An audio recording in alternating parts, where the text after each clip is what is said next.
Hey, what's up guys? How's it going? I just want to go ahead and give you a brief tutorial over Guildfest and just a couple of things that you can do to actually help you at least do Guildfest in at least in an efficient manner. Again, we've been doing this in Medline since for quite a while actually. We finally got ourselves to expert Guildfest doing this. So how did we get there, and what can you do as a guild to actually, well, hopefully bring your guild up? Fairly simple. You might notice that we have 100 members, and you can see that, you know, you've got some guys that are bringing in 1,100 points at 10 out of 10. Now you might wonder, why is that, and why do they do it all of a sudden? Why so soon? And what quests are they picking that's providing them this 9 to 1,000 scoreboard? Well, pretty straightforward. The idea behind being able to successfully do a Guildfest is you need to know what is the maximum amount of points that I need to achieve in order to be number one.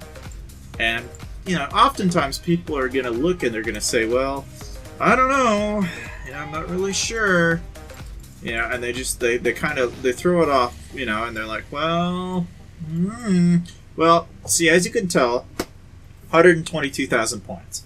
In case you were wondering where it's at, now you know. Essentially, you want to take this number here, which is 122,000 points, and divide that by the number of players that you have in your guild. So 122,000, divide that by 100, and you get 1220, meaning that each person in your guild, in order to achieve that score, needs to at least manage 1220. Sounds like a lot, doesn't it? Well, you also have to think that you got to do this number total, but you have 9 quests to do it in. So take that number divided by 9, and that means you only got to do 135 point plus quests, meaning do 150 point plus quests. Of course, this obviously will change depending on whether or not you are if you're actually aiming towards the actual, you know, for the goal of that score. Obviously, you know, it will often change depending on whether or not you've got a competitor at the end. A lot of the times, I like to say that our guild usually likes to think about 20,000 extra than what is actually required. So in this case, we would be thinking more like 142,000 points.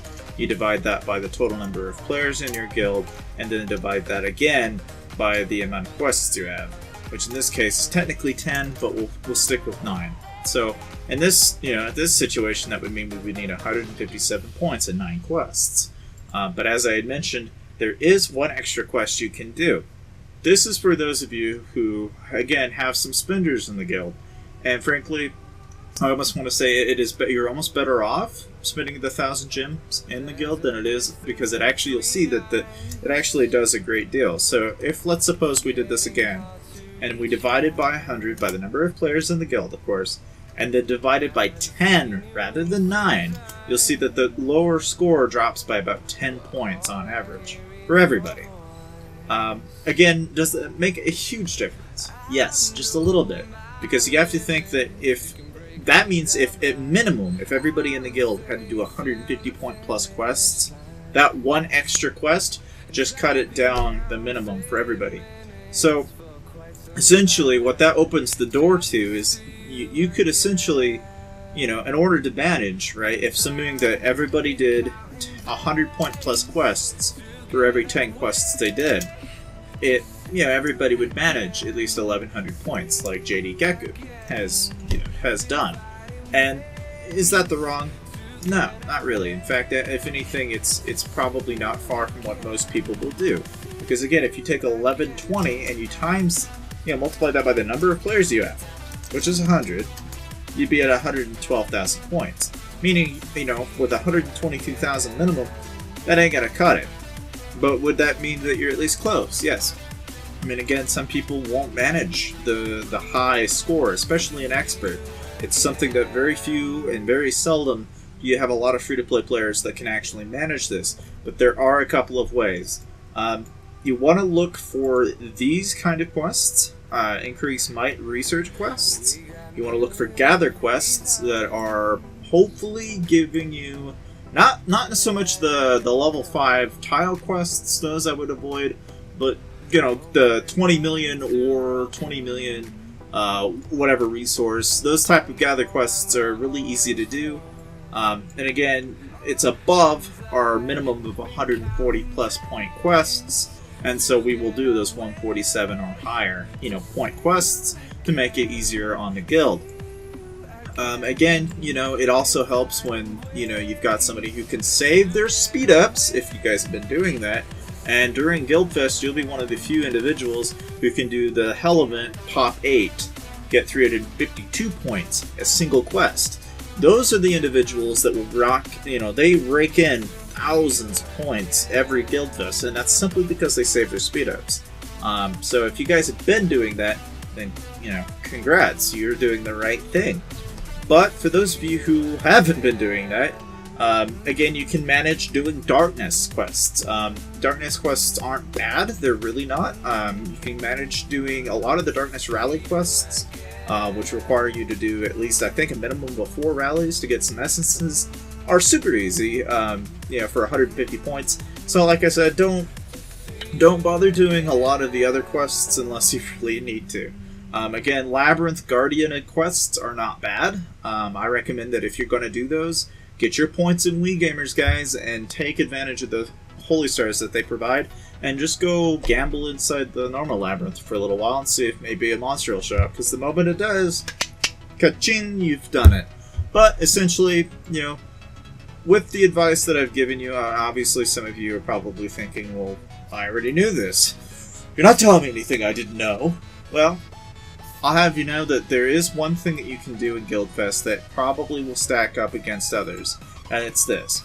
So you might notice that inside our guild, obviously we have alts in the guild, but you'll see that a majority of the guild is somewhat informed. Something that I recommend doing is making it known right from the get-go in your guild what is to be expected. Very seldom do you have guilds that aren't successful like this if they're not liquidating their members every time they perform badly. Frankly, we expect out of our guild that everybody does every single quest, and they do as much as they can on the table, and they try not to, you know, fail quests if they can, and we push to get them to do as much as we can get them to do. And that is by far the best way to get Guildfest up and going. And going after the people that aren't doing anything for your guild are the people that frankly need to be removed. Because again, you usually within about the 2 to 3 day mark is when we really start to rank it up. We start to crack down on the people that aren't doing anything. We start messaging them. We start trying to get a hold of them, and we're trying to get them to do what they need to do, and that's get us to the top. Because again, Guildfest is a group participated event. You cannot have even 1 or 2 or maybe even 3 people decide they just are out. Because again, the more people contributing into your guild for Guildfest will put you to the top. I hope you guys found this advice at least somewhat useful. Again, we've been using this kind of strategy in our guild for quite a while now, and I would say it works wonderful. So, needless to say, for those of you who find this at least somewhat helpful, I hope you do, but I'll see you next time.